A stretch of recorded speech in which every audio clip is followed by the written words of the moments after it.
Assalomu alaykum, xayrli tong. Biz Tojikistonda gostinitsada qoldik.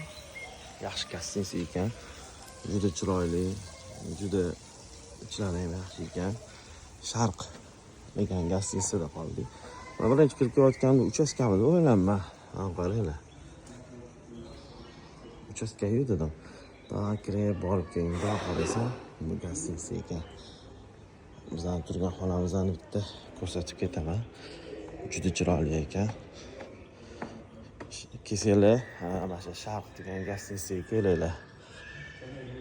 Mana Tojikiston. Bizdan xonamiz anaqa liftlarigacha bor ekan.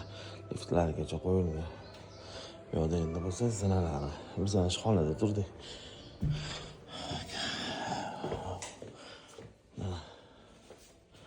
O'zimizdan do'stimiz Salohiddin. Endi karavotlarga ahamiyat bermaysizlar. Kelsanglar, Tojikiston, Dushanbega Sharq degan gostinitsaga kelib joylashinglar. Pullari ham unaqa ja qimmat emas ekan, yaxshi. Kelishda chiroyli qilib berishdi. Bor yo'g'i $70 2 kishiga ekan.